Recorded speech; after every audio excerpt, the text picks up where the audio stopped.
Blanche à Mathieu Bocoté. Bonjour Mathieu. Bonjour. Malgré l'Ukraine, vous tenez ce matin à revenir sur la campagne présidentielle en France et le meeting hier d'Éric Zemmour qui se tenait à Toulon. Oui, cher Dimitri, et plus exactement sur le ralliement tellement attendu dont ce rassemblement fut le théâtre. Je parle évidemment du ralliement de Marion Maréchal. On l'avait longtemps annoncé.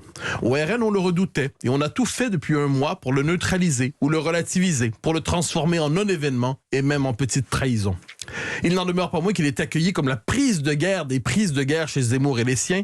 Il devrait, dans leur esprit, marquer le tournant désiré de la campagne. Avec raison, qui contestera le talent de Marion Maréchal et contestera sa valeur symbolique? Mais ce ralliement pèsera-t-il autant que le prétendent les Zemmouriens? Oui et non. Oui, car Marion, comme on l'appelle communément, ne parle pas seulement aux électeurs du RN, et peut-être même pas d'abord aux électeurs du RN. Marion Maréchal, aujourd'hui, parle peut-être d'abord et surtout aux électeurs LR, à ceux qu'on appelle les fillonistes radicalisés, devenus étrangers à leur parti idéologiquement, mais qui demeurent attachés par ce qu'on appellera un réflexe de classe. Marion pourrait leur redonner envie de voter pour le candidat de Reconquête. Venue de la droite nationale, elle est aujourd'hui un symbole de ralliement davantage dans les rangs de la droite classique. Il faut dire que la droite LR accumule les mauvais jours. Le ralliement probable de Nicolas Sarkozy et Emmanuel Macron finira probablement par dépecer LR, condamné dans quelques semaines à un score amonesque.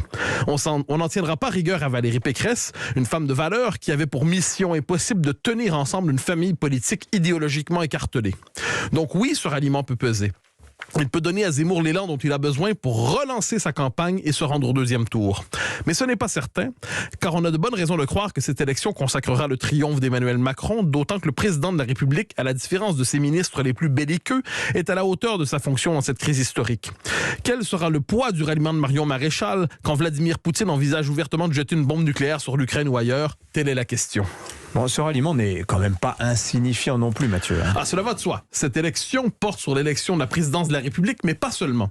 Elle porte aussi sur la recomposition de l'espace politique engagé en 2017 et appelé à se parachever en 2022 ou dans les années à venir.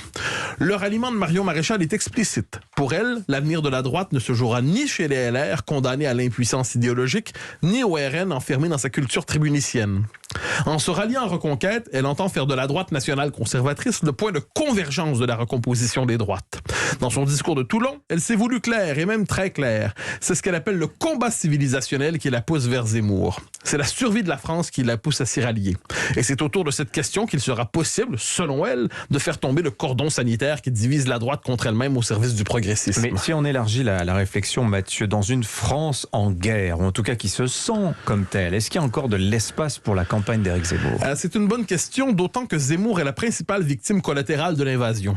Zemmour s'était construit un Poutine imaginaire qui lui a explosé au visage quand le Poutine réel a décidé de faire son coup de force historique. Éric Zemmour, traversé par la tentation de la lutte contre la décadence, cherchait peut-être en Poutine son rempart contre la décadence occidentale et s'était laissé happer par son fantasme.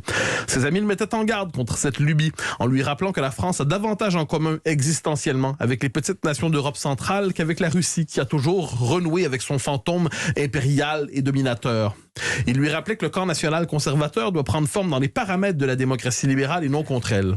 Zemmour a souffert de s'être enfermé dans sa théorie, mais il ne s'est pas effondré, comme si le candidat Zemmour, d'une chute à l'autre, parvenait toujours à renaître. En sera-t-il encore de même cette fois? Chose certaine, il a évité le pire en clarifiant sa position sur la question des réfugiés, en la clarifiant ou en l'amendant selon la version des uns et des autres. Commence aujourd'hui la bataille des 3 points. Je parle des 3 points qui séparent Zemmour et Le Pen et peut-être Pécresse.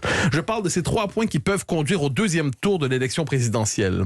Je parle de ces 3 petits points qui se trouvent probablement dans la bourgeoisie conservatrice, plus que jamais travaillée par ses tiraillements existentiels et tentée par Marion Maréchal. Alors où nous nous parlons, nous ne savons pas qui à droite arrivera au deuxième tour. À moins qu'à la dernière seconde, Jean-Luc Mélenchon ne les coiffe au poteau. Ne rions pas trop, ce n'est pas inimaginable. Nos 3 candidats de droite pourraient alors, contre le candidat insoumis, rejoindre le Front républicain. Ils y goûteraient alors l'ivresse de la respectabilité mondaine en répétant bras dessus, bras dessous, l'islamo-gauchisme ne passera pas, comme quoi l'histoire peut virer à la blagounette sans même nous en avertir. Ce serait cocasse en effet. Merci beaucoup Mathieu Bocoté. On vous retrouve demain matin à 8h35.